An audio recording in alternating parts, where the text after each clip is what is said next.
muitos podcasts estão indo para a opção de para o nicho, porque não dá para disputar com um Flow ou um Podpah, que está falando sobre diversos assuntos, já tem uma grande audiência. E aí, você indo para um nicho, você consegue atingir um público que muitas vezes não é um público grande, mas que as marcas estão de olho. Imagine que você fala sobre equipamentos cinematográficos. E aí você tem uma audiência ali de um público de 10 mil inscritos. Ou uma comunidade de 10 mil pessoas. Porra, 10 mil pessoas que consomem equipamentos é bastante.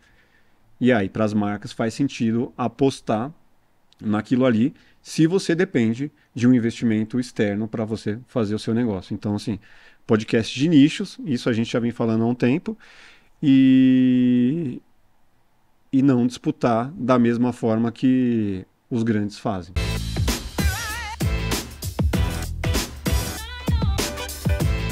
Comentasse o que você acha que está acontecendo com os podcasts, por que está acontecendo com esse mercado, entre aspas. Eu acho que a grande onda de todo mundo fazer podcast, acho que isso já passou.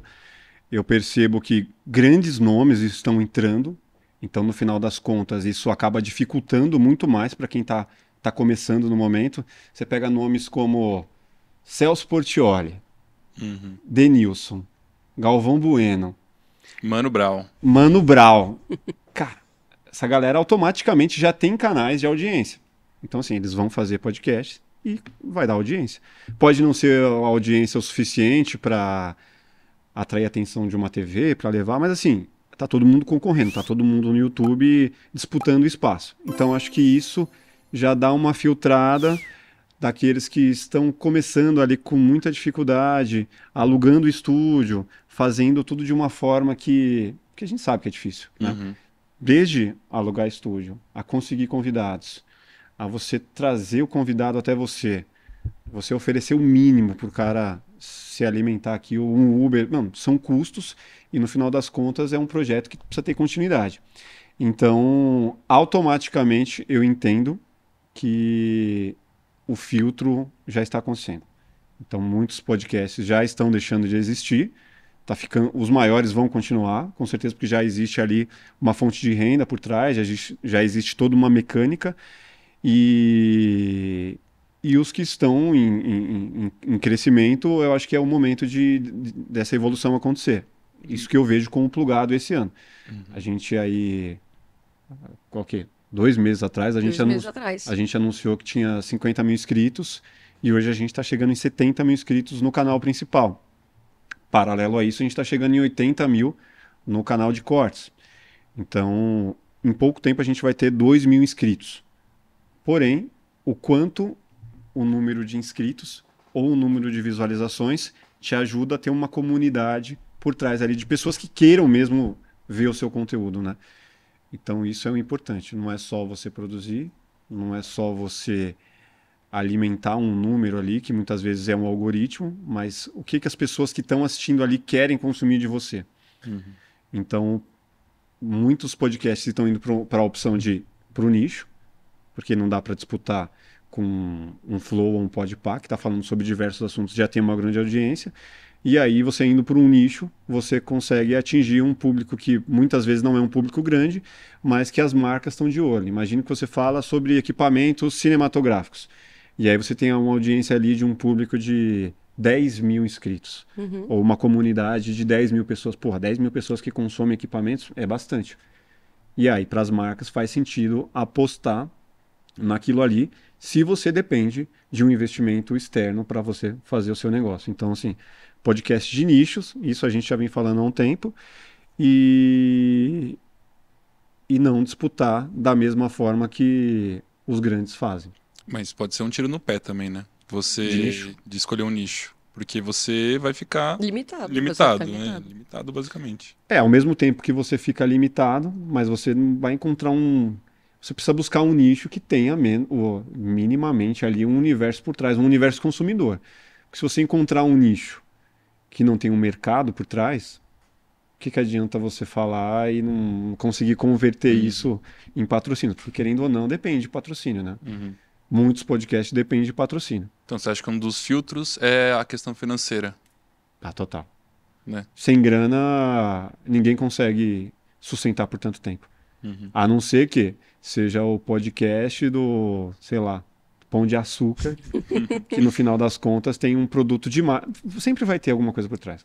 Vai ter um produto de marca, vai ter um serviço sendo vendido, vai ter um curso sendo vendido, uma videoaula, um e-book, seja o que for.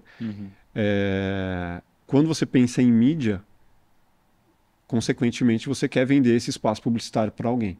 É o que mantém a televisão até hoje, né? É os patrocinadores, é a mídia, é o que a imagem, né, que ela tem. E não só isso. Você pensa o SBT, por exemplo. O SBT não depende totalmente de anunciantes, porque eles têm os produtos da casa. Sim. O cara tem o Jequiti, tem a Telecena. O Silvio Santos é um gênio, né? Que a gente tem que idolatrar, admirar, porque ele criou todo um mecanismo ali por trás que ele não depende totalmente de uma marca. Você pega a Record. O que a Record tem por trás? A igreja, pô. Então tem o fiel ali por trás, aí cria todo um mecanismo por trás e tem a fé. A Globo é um pouco mais entretenimento, né? Tem muitos produtos. A Globo tem entretenimento, tem filmes, é gigantesca, não dá nem pra falar. Mas sempre vai ter uma venda de mídia, independente do que for. E pra onde você acha que vai o podcast, então, de modo geral? Já que a gente entendeu como é que tá a onda agora e como foi, mas como você acha que vai agora? O que vai acontecer no futuro do podcast? Cara, é difícil, né? Fazer essas previsões de futurologia, até porque se eu soubesse exatamente... A gente já tava poderia cravar que a gente tá no caminho certo, né? Eu acredito que os canais do YouTube tendem a se diversificar cada vez mais, mesmo os canais de podcast. Não dá para ficar mais 5 anos, 3 anos só, 3 pessoas sentadas na mesa conversando. Tem que ser cada vez mais dinâmico, tem que ser diferenciado. Tem que ter um canal que tenha mais de um tipo de conteúdo, muitas vezes mais de um apresentador. Não à toa, a gente está criando outros conteúdos aqui. Para você que não sabe, hoje a gente tem um Nisológico no mesmo canal, playlists independentes ali, podcast do Plugado, podcast do Nisológico, e a ideia para 2024 é ter mais podcasts e fazer com que esse canal seja alimentado por criadores de conteúdo diverso, para diversificar cada vez mais a audiência, sem fugir tanto, né? Um está falando de audiovisual e o outro está falando de culinária.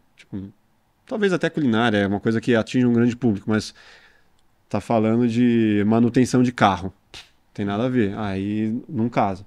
Então eu acho que os canais vão ficar cada vez mais diversos e os canais do YouTube tendem a ser cada vez mais próximos do que é um canal de TV hoje em dia. Tem algum spoiler aí que você pode dar pra galera de algum projeto que você pensou ou algum apresentador que te vem na cabeça, assim, que você gostaria de chamar? O Nisológico, ele é um case, né? Que a gente começou aí, vai chegar no episódio 20, né? Então a gente percebe que tá dando muito certo. O Niso é um cara super do bem, um cara que já tem uma audiência, que já tem aí mais de 30 anos de carreira, talentoso para falar de assuntos que complementam o que a gente gosta.